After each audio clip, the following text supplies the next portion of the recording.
Thank you everybody for and thank you everybody for coming to attend this session. It's a pleasure to be invited by INEA, and I kind of been in connection with INEA for a number of years, and I'm looking forward to further collaboration. So today I'm going to talk to you a little bit about aging in and out of place, with a focus on inequalities at later life. And in my presentation, I'm going to focus on a specific region in terms of in and out. So I will focus on the experience of people growing older in Turkey, and drawing similarities to other countries in the Middle East or in that kind of Western, Western Asia region. And I will also look at their counterparts, so Turkish migrants who migrated to the UK, and again, drawing some similarities of the experience of Turkish migrants in other European countries, as well as other migrants growing older in Europe as who migrated earlier on. Just to give you a bit of background, and when we talk about aging, my perspective is on the society. So as well as the individuals growing older, it's also the societal. And to understand that from a demographic point of view, there is what we call demographic transitions, which how the society as a whole behaved in terms of birth rate, death rate, and the total population. So in demography, there are a number of stages of these demographic transitions. And the first one is the start where you have very high birth rate and very high death rates. And that kind of keeping the total population kind of in the middle average, like here.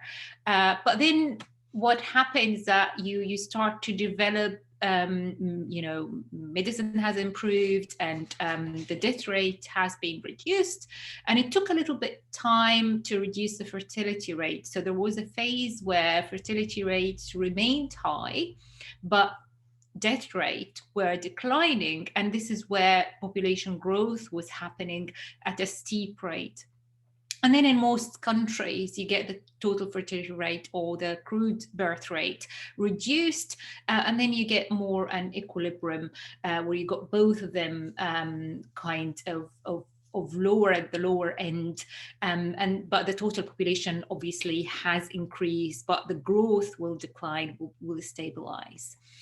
And then if we look around the world, it's clear that all population in the whole world, sooner or later will experience this shift across these transitions. And the vast majority, of course, are either in stage 2 or stage 3. However, there are some countries, particularly in low and middle income countries, and in the kind of region we're talking about, are kind of this shift is in full swing. So it hasn't happened and it hasn't settled. And the other thing that is happening in these countries, that the speed of this process is happening very, very fast. So the population aging as a transition is happening much faster than what happened in Europe. So Europe took like 100 to 150 years to go through the transition. We expect some countries in the region to take between 20, actually some slightly less than that, between 20 to 40 years. And that means that there is a lot of demand in terms of thinking about how the society works and the policies associated with this. And to understand the population, so we have individuals aging, but as I said, it's a population aging is kind of looking at the whole society. How does it change? It's a shift in the structure. And it has a lot of different measurements that we look at, for example, like age index, age dependency ratio, which I'll talk a little bit about them very quickly. But from the social aspect of it, not only the numbers, there is a lot of things that we need to think about in terms of perceptions of aging, expectations from old age, both in terms of how we internalize as individuals and our expectations as we grow old, and also as a society, how we expect people.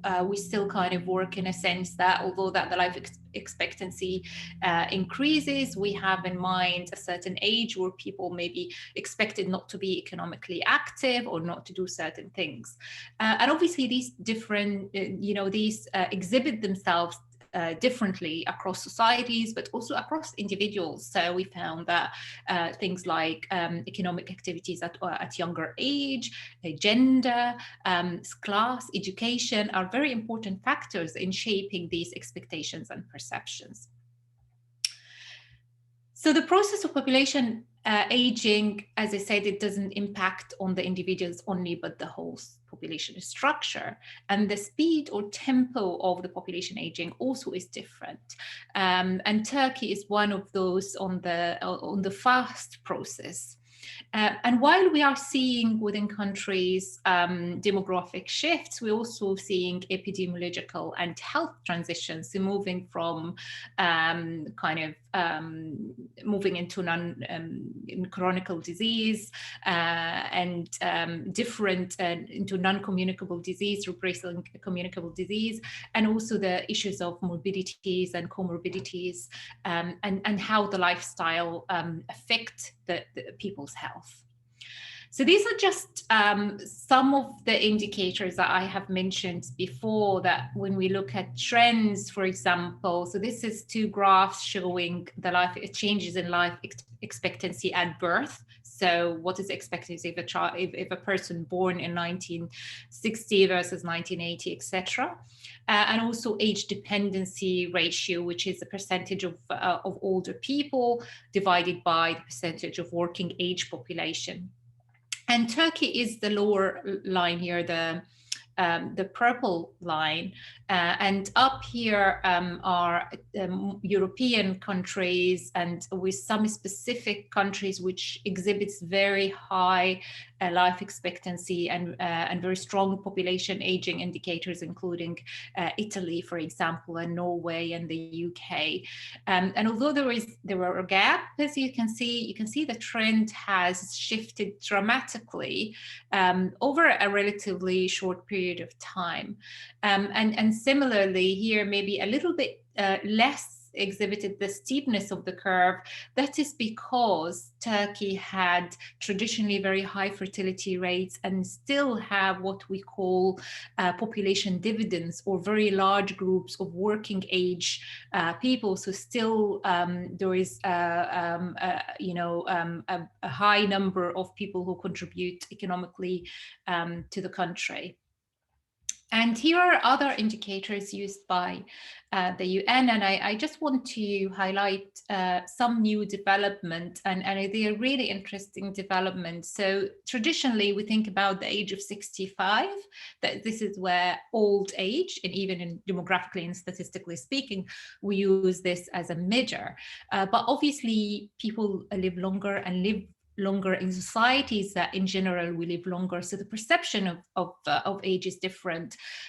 So what the UN has been developing is something called prospective old age dependency, and prospective old age dependency ratio really takes into account the number of remaining years in your life expectancy, in one's life expectancy, and instead of thinking about a harsh number of 65 of being old, they're thinking about, okay, if you have 15 years on average remaining in your life expectancy, that is more or less old. And then they use this as a pointer to look at people who might be considered old. So again, there is some arbitrary choices here in relation to people who are still in the working age group. So people who say between age 20 and then the age at which on average there is a remaining 15 years life expectancy. And thus this captured the differences, for example, between countries like Japan, which has a very, very high life expectancy, and other countries which have much lower life expectancy. And just to point here that Turkey is really kind of almost in the middle between Central Asia, North Africa, Western Asia, but it's still much lower in the indicators of aging when we talk about Europe, including Eastern Europe, which is slightly younger than Western Europe. And we wanted to look at, so this is from a forthcoming article, which we are trying to look at predicting long-term care expenditures in Turkey, bearing in mind that it still has a young population, but it's growing older. And we thought that we look in comparison to its neighbors. And the shade here, the darker it gets, that means that the aging index is higher. So you can see that when it compares to Iran, for example, Syria, Egypt, Saudi Arabia, it is older. But when it compares to Europe, it's younger, but it's not much younger than certain countries in Eastern Europe. And maybe Lebanon is an anomaly where it's quite old relative to the region it is. So it is, Turkey provides this quite interesting example that it sits in the middle, both in terms of geography, between Europe and Asia, and also in terms of its position with aging. When we talk about aging, I want to highlight a few things because there are quite a lot of differentials, particularly around gender. And within culture, the cultural context of Turkey, we found that more women are living alone at old age, particularly that to do with marriage and remarriage patterns, and also traditional interspousal age difference. So women might have in the past married older men. If men died, they don't, remarry after widowhood, which is not the same situation with a lot of men. So we find a lot of loneliness and living alone indicators at old age to do with significant difference across gender. And also, as with the region, there are lots of concerns around health and ill health in general, particularly around obesity and comorbidity. Turkey, as you can see, is a vast country, and there are huge regional differences within it. If we look at Istanbul or Ankara or other regions, especially Eastern region, you find the aging structure is different. So when we come to understanding the process of growing old, as I said, it's not only the indicators and numbers, it's the whole societal structure and the norms surrounding what does it mean of being old, what is the expectation. And what we see here, that there is strong cultural and religious norms when it comes to older people. There is almost treasuring older people, valuing them and protecting them. And I'll speak a couple of words about that later in terms of how that really operates in reality. But the other important issue as well is this intergenerational exchange that is very strong in the Turkish culture and in the Middle East, and how the informal support mechanisms are in place and are two-directional. So grandparents look after grandchildren and also provide care and finance, but also the support for older parents is expected to be within the family. And that is because these are the norms, but also because there is no strong formal care structure if this is not in place. There has been some development, which is quite interesting, but this is the expectation, kind of filial obligations, that you will look after your parents, you will support them, and you will maintain their needs. However, there are lots of big questions around supporting the informal care and providing them with the necessary information, and also having a more kind of a formal sector to help when the informal care, which usually daughters or daughters-in-law, so it's very gendered aspect as well, might not be available. And again, I would highlight the differences in the expectation and experience in relation to gender, education, and class. So there are definitely lots of implications when we come to think about aging, and the expectations are at different layers. So just to kind of simplify really is to think about individuals and families and the society and the state. And in relation to individuals, I think big questions lies in terms of healthy aging, well-being, comorbidities, and the well-being in its broadest term. And participation is a big part of this well-being.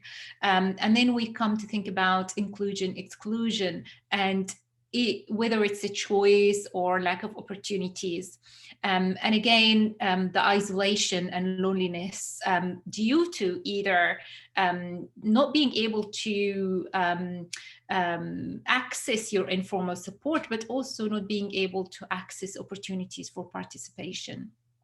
And within this structure, we find what we call the sandwich generation, where the group who are in the middle, who are expected to care for their parents, care for the children, hold paid employment, look after their households, and the gender split in that, and the kind of expectations from men and women are different.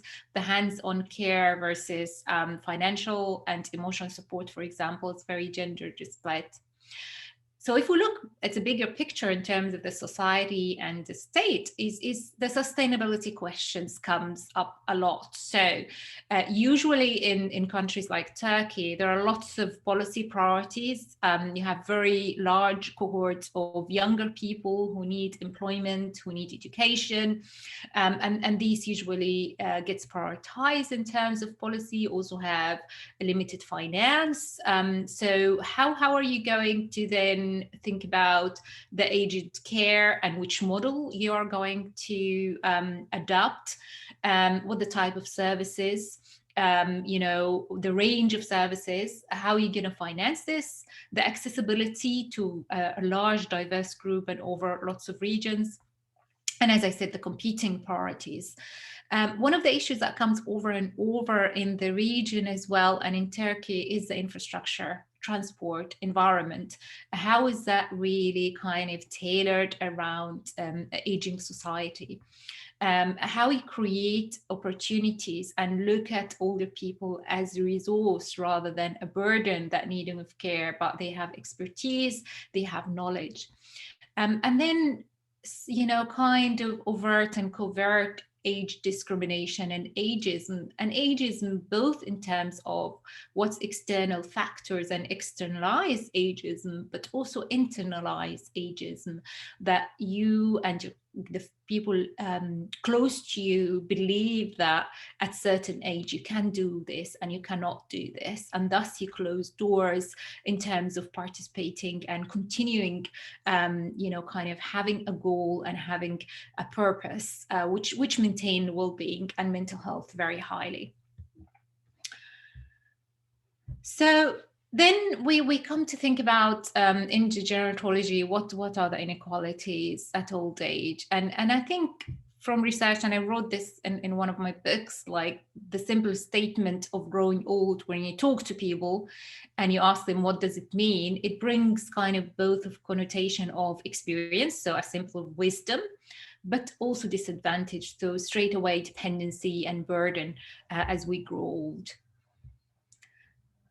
So this study is slightly dated. That was from 2012. And I just wanted to give you a feel of how the perception of aging varies across countries. So that was a survey asking people, among other questions, what is the age you think end of youth start, end of youth, and where is the age where you start old age? And that was a kind of a European OECD comparison. So you've got Turkey there, and interestingly, Turkey has the lowest kind of perception of the start of old age at 55. It's almost 5 years old younger than when we go to the rest of the countries. So it's really kind of It's not only kind of biological date that when this happened, it's more constructed idea around when people gets old. It's more subjective, and how one feels about their own age, but how others feel about their age, and how society and groups, and that links to issues about stigma, which is really important when you come to perform certain things or certain activities, and how people, kind of accept or not accept what you're doing. So a more recent study only last year that focused specifically on the Turkish perspective, and that was a really interesting study. There's not much published about it, but it's done by an insurance company. So there were lots of questions around pensions and finance, but they included interesting questions around the feelings about age and whether people are fearful of being old. And what's interesting that it actually confirms some of the results that I've just shown in the previous slide, which was in 2012, that the majority perceived the age 52 or older as not as young, and anyone above 64 as old. So there is now a bit of a transitional period that you stop being young at 52 and you're really old when you get to 64. And what was also interesting, that the most fearful group of aging were the middle age group rather than the older age group. And what they found, that this fear decreased among old age group. And that's really interesting. And later on, I would say why this group specifically is very important to work with in terms of policy and practice. And what older people themselves were concerned about the future of their offspring and grandchildren, which is something that you would expect as well in terms of knowing the culture. So aging is it's not an individual perception. It's much, much more than individualized perception. It's a collective perspective. And what we found in Turkey, that there is limited opportunities for people to actively participate. And that especially when it comes outside of the family sphere, gender is really important. And what was also important for us to realize, this idea of normalization of older people themselves accepting the lack of opportunities to participate and adopting this at their own belief or choice for not being able to be productive at old age. It's almost like avoidance-oriented behavior, and assuming a stigmatized identity. So this, I'm not allowed to that. And the same survey that I've just shown in the previous slide, they showed that there is a widespread associations of weakness, feeling of weakness and inactivity among all the old. So when they asked them specific questions about how do you feel strong or weak or active or inactive. But I don't want to make it really, really kind of pessimistic picture. There are lots of optimism. And I always tell this story as a success story, that we are all living longer, that we're living longer, living healthier for longer, that we are able to contribute for a longer period of our lives to our families and societies. And what's interesting in the, kind of Mediterranean and Turkish and Middle East culture, that there is this idea of treasure and valuing older people. The question we need to ask, whether this feeling can empower or control. So is it that we kind of treasure people to the point that we don't allow them to do the things that they want? So it was really interesting. I was in Cairo before the lockdown doing some field work, and one of the carers said, we actually I harmed my mum, me and my sisters, because we were overprotective. We always told her not to do this, to rest, we will do everything, to the point that my mum has been physically disabled. She didn't walk, she she became basically wheelchair dependent. And I think that's the kind of paradigm shifts that we need to change, that it's actually protective to allow people to engage, to encourage them to engage, to offer them opportunities. And that comes to awareness. So really, we need more awareness. There is some evidence of increased awareness in the region. Obviously, the movement of the WHO and UN around the decade of healthy aging and linking it to the Sustainable Development Goals is a springboard that we can all use to enhance these perceptions. There has been some, but rather limited discussions on the economic and social participation of older people. But again, we need to understand that within the whole kind of structure and the population structure, where you have other pressures of youth unemployment.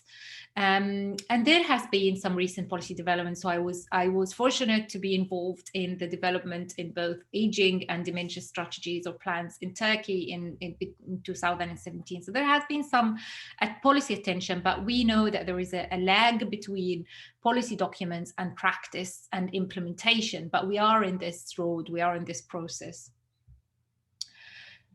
Now, I want to shift the discussion a little bit away from Turkey and, think about the same, almost the same population group from the same culture, but who has moved around. So we've become, especially before COVID, we were a very global, global population where everybody can move everywhere. And in fact, there was times before where labor was needed, much needed in Europe, and there were waves and waves of migrants. And then a lot of these migrants are now aging in a different place, although that they haven't planned to age perhaps in the host country. And this is where I'm going to speak a little bit about. So I'm focusing on older Turkish migrants in the UK. There are lots of evidence to show that Turkey is a country of immigrants. They have large number of citizens migrating to Eastern Europe. And in Europe as a whole, migrants from Turkey form one of the largest groups. It's not the exact case in the UK, because the UK didn't adopt some of the policies, for example, like guest workers in Germany, and the way that Turkish migrants came to the UK were different, but they are still a significant minority of migrants in the UK. And again, they are more kind of nuanced and kind of different groups from Turkey. So we have migrants coming from mainland Turkey, which is mainly perhaps coming into the textile and retail industries. We have Cypriot Turkish, and more recently, 80s and 90s, the refugees, particularly Alevi refugees, coming due to conflicts. And what is interesting as well is the strong culture and social network that they operated through during these journeys. And the majority of them migrated to the capital. So there remain the first generation, a large number of them remain in certain parts of London, particularly North London, despite their children moving out to countryside, etc. So just to think about a migrant's life journey, and it's really complex. I try to simplify it, but when one migrates from one place to the other, they might not mean to migrate for good. It might be seen by them as a stepping stone, as a journey, part of the journey, but they're definitely influenced by where they're coming from, the country of origin, but also where they're coming from within that country of origin, their background, their education, their network. So social network is really important. And then they come to the host country. There is what one brings as a person, what is the family and friends and the community and kin group, and then you kind of go larger. And here I put the welfare state, because a lot of migrants, particularly coming to low-paid jobs, become kind of the interface with the society usually comes within the welfare system and health system. So I'm going not to read that one, but this is a lady that we have interviewed back in 2014 in a project that we were looking at the experience of older Turkish migrants, and this really sums up the experience of many other migrants in our sample. And she just talks about that her husband has lost his job, and that was kind of 40 years or more before. Somebody told her, she was a good dressmaker. Somebody told her that this is very much needed in London. I didn't read and write. I didn't know English, but her friend helped her through another friend to move to the UK, and they supported her from day one to find a place to live and a place to work. And what she said, that she didn't need to speak English because everyone in her bubble spoke Turkish. And when we met her over 40 years later, she didn't speak a word of English. We had to conduct the interview in Turkish. And that is not an anomaly. To this, we found that a lot of our participants shared similar experience. So this case study or example would show that the migration journey is highly influenced in the case of the Turkish migrants, particularly because there was not like a route of migration, like, for example, in contrast to Bangladesh or Pakistan or the British Empire, where there was quite a lot of movement from one place. In the case of Turkish migrants, this was very much initiated by self and closest friends. And I'm just highlighting where she said that, and then it maintained by the community, and the community acted as a safety net, particularly for early migrants groups in the host country. But for many of them, this safety net continued to work over the years, particularly when they didn't need to kind of learn the language, know their way around. They were almost protected in a bubble of this is what we do, this is where we work, this is our group of people, we can talk our same language. And that created a situation where you're really neither here nor there, but somewhere in between. And that's really important when it comes to growing older and your identity. So your identity is shaped by a very intervened process and structure. And you can't compare it really to the experience of growing older back home because people have moved on. So most of the migrants came when they were young. They held certain views about old age that is maybe related to different generations, different point of time, and they kept that internalized, and they didn't really learn from what aging mean. And I'm talking about majority, but there are a lot of exceptions, and I'm going to give an example of an exception. But they didn't really kind of belong to the community, the UK community, and how they think about age and how they grow older. And it was very common for us to hear this comment from people aged 75 or 80. They say, for a long time we have been here, we worked all our lives, but we didn't need to speak English and we didn't need to learn anything about the community. And for many, their first encounter is when they need help, whether it's with health issues or social issues. And also because we have to bear in mind that this particular group of migrants, similar to other groups of migrants, they have gone through a lot of hardship during their younger ages in terms of the types of job that they did were quite intense in terms of physical demand. They were living, especially at the beginning, in overcrowded accommodations, and they had higher risks of disease and comorbidity. And also the background. I did speak a little bit about education and previous employment. They're very, very important factors in shaping one's perception of aging. And once on the disease they see the onset of disease, they feel that there is a sudden need to communicate with outside agencies, with health, with social care. And they found barriers after barriers, particularly in relation to linguistic abilities and social understanding of how things would go. We saw examples of people, for example, writing their address and name in a piece of paper when they take the bus, just in case if they got lost, because they are not sure how, they're not confident to speak.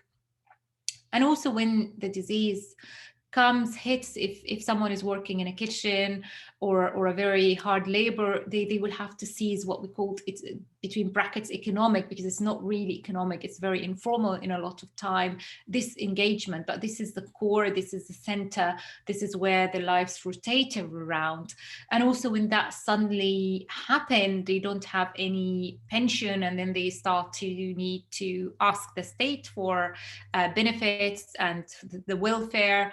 And again, that means that they kind of need to communicate again. And what we see is that safety net start to break down, because it's not holding things together as it used to do at earlier ages. And also their livelihood is not held down. And then a lot of older migrants, they will tell us, oh, it's our culture preference that we want someone to care for us from our community, from our family. And as a researcher, I always think, is that really a choice, or is it an impact of cumulative kind of social isolation? Is that a fear? Is there a fear of being, engaged with someone else, and all the issues around otherness, which I will just touch base around it. So what we saw, that this idea of becoming older is really displaced in terms of both time and space. It's across country. It's fragmented. So, for example, a lot of them talked, when we asked them, what do you think about age and healthy aging, and where do you want to be when you grow older, etc., etc. They talk about memories that belongs to generations before, and also their encounter from the TV and media.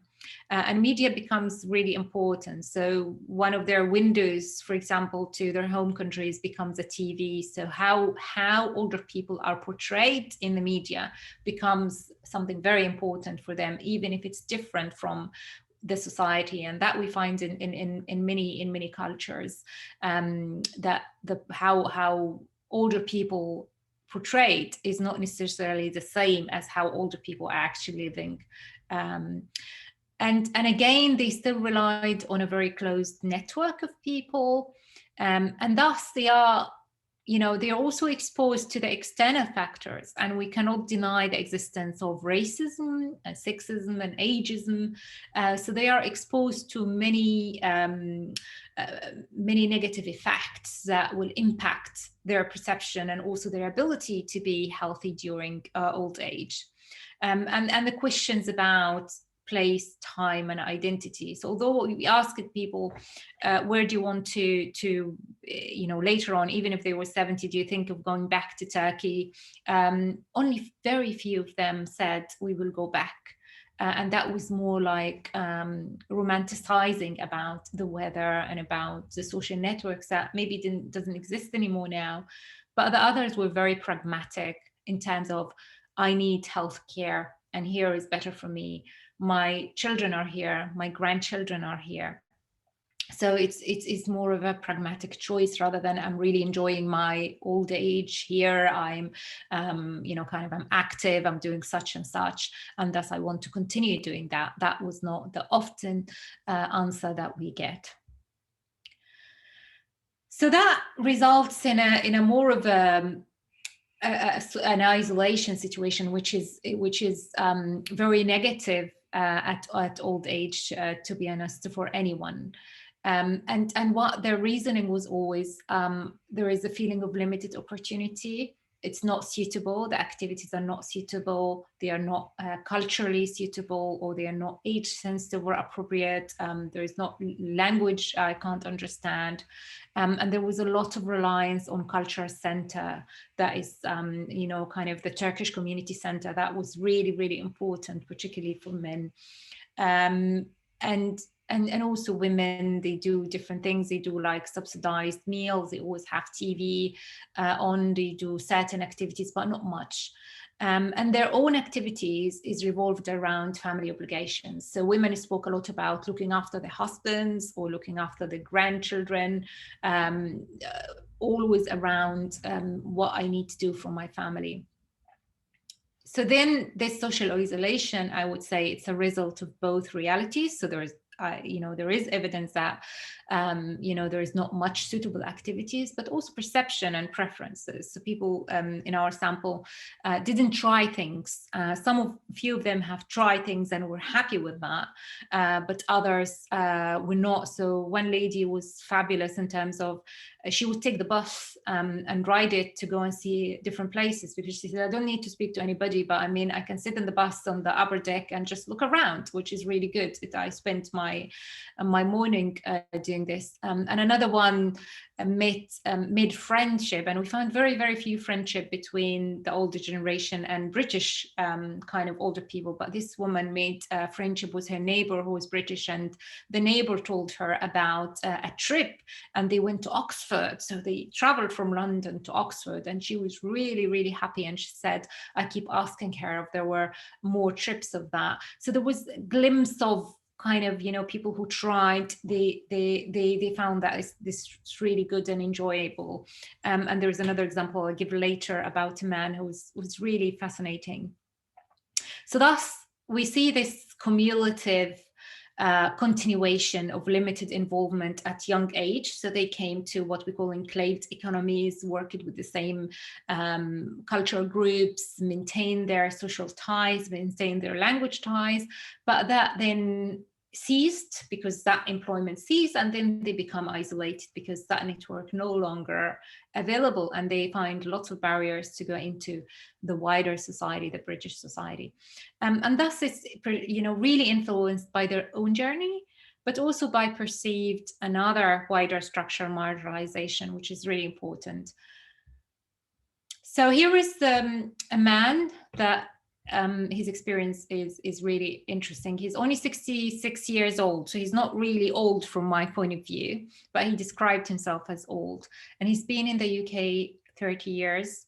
He had very limited English language, but he was very happy. And what he said, that he came originally looking for work, so he didn't have any work.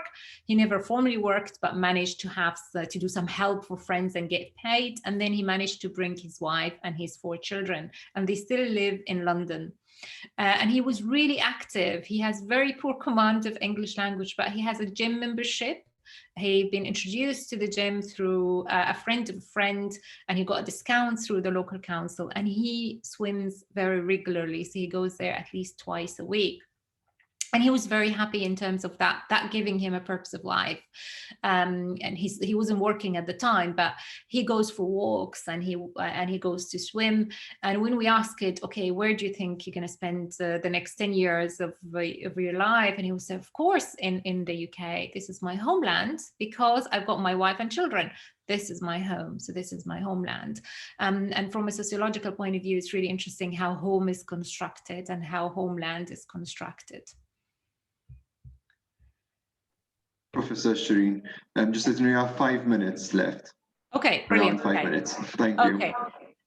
So I'm going to skip that because this is just confirming the previous, and I want to show this very quickly, which is a study in Netherlands, just to give the example that it's not only the experience in the UK.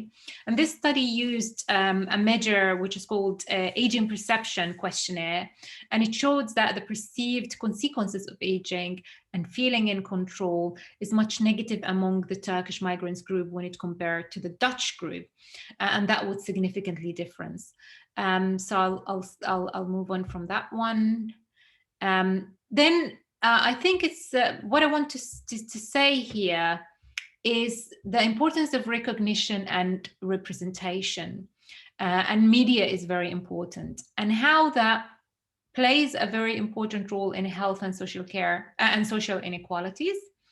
And I want to also say that the tight minority social networks could be helpful, very positive, but also could be very negative. And really it's important to realize that. Just a quick word about COVID, that COVID is impacting older people disproportionately across the world, and particularly in the Middle East and Turkey, as well as Turkish migrants here in the UK. And in conclusion, we can see that there are similarities and differences between growing older at home or in host countries. There is the perception of aging, inequalities at later life, impact of ageism. Social capital is really important concept, and social capital is much larger than a smaller social network, and we need to bridge this. And I see the middle age group as a bridging cohort. They are fearful of being old, but they are also the main informal carers and support group for current older people. So working with this group will help them and help the others. The last thing I want to talk about is to give a shout out to the Minara network, where actually Inia and Professor Marvin is one of our members. And the Middle East and North Africa Research Network on Healthy Aging is a new initiative that we're trying to conduct research, but also raise awareness and work with different stakeholders. And we launched that just a couple of months ago, and we're looking forward for further activities. I've put in some relevant references, and I'm really grateful that you have allowed me to speak to you today, and I'm looking forward to questions and answer session. Thank you. Thank you very much, Professor Shireen Hussain, for that very informative presentation on aging in and out of place, inequalities at later life. You really brought to light, the implications as well as expectations as regards to the well-being, inclusion as well as, exclusion, and also the opportunities that are out there, as well as the importance of having good infrastructure, and of course the surrounding environment around that. Also, which I found very impactful, was I spoke about migration, and even more so, like from the horse's mouth, by bringing out the narratives of older persons and their experiences. I think that's really, really very important. As well as, of course, we need more recognition, especially even that through the media. I don't know if I would like to open up the floor, for any questions which any of you may have. May remind that you can write your questions in the Q&A chat panel as well. Pardon, sorry, the question, sorry. Sorry, could you hear me or? Yeah, did you ask a question? Sorry, no. I was just informing everyone they can write the question in the Q&A chat panel. So far we have no questions.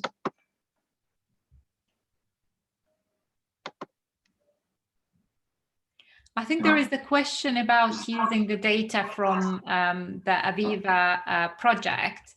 Yes. Definitely, there is caveats on there, but there is very limited information. And I think the reason I've put it in because it resonates very well with another European studies. So I don't think there is anything unethical about using the data. It is presented with its own caveats, and I didn't focus on the aspect of finance. But also in Europe, we'll find a lot of, particularly insurance company, funding a lot of considerable amount of research, and particularly around migrants. So it's not uncommon for private companies to fund research. Although that we have, because we haven't seen the report, there was some reported in the media, and it's not clear whether they have what sort of ethical permission, but I would presume to survey anybody, you have to have an ethical permission from an agency. So I don't think I'm not presenting data that is contradicting, but it's actually in line with earlier research and saying similar things. Thank you.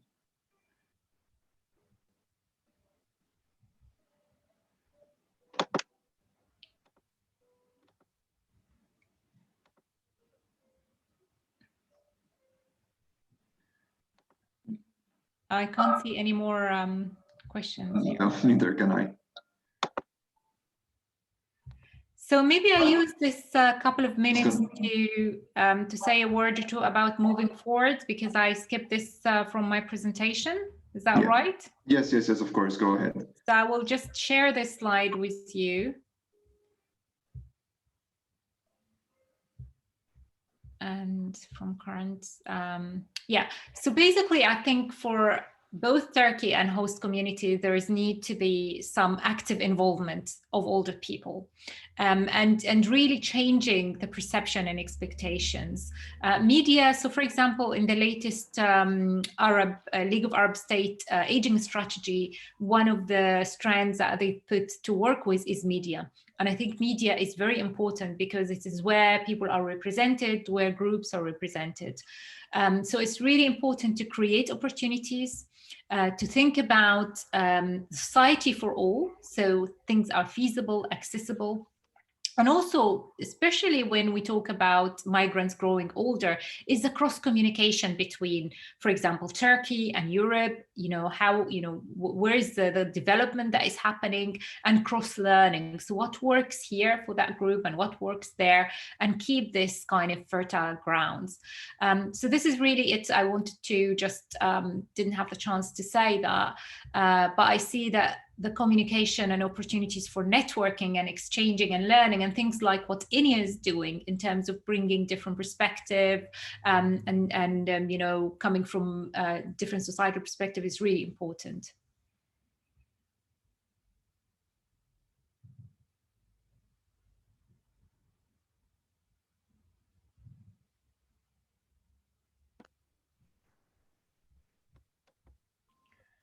Thank you very much, Professor Shireen, for that. We'll have a comment on the question, congratulating you on the very interesting and informative session. Thank you. I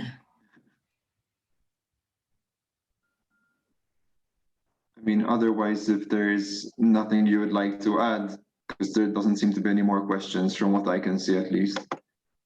No, I just want to thank everybody for taking the time to attend. And if you need any further questions, do please email me.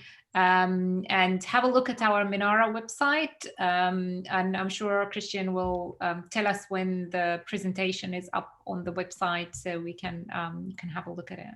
Yes, it will be uploaded there tomorrow or latest by Friday. So it will be uploaded very soon. Thank you very much for inviting me. Thank you very much, Professor Shireen Hussain, for your presentation. And I would like to now take this opportunity to inform you about our next session, which is on Wednesday, today week 9 December, where we're going to have with us Dathan Jacqueline Wong, who is the honorary advisor for Dementia Brunei, who will be joining us to discuss the impact on informal carers of people with dementia in recovering economies from COVID-19. Those interested, of course, are to find more information on our Facebook page, our website, as well as Twitter. And thank you once again, and thank you, Professor Hussain, again. And we really hope to see you again next week. Thank you very much. Okay, bye-bye. Good day, everyone. Bye-bye.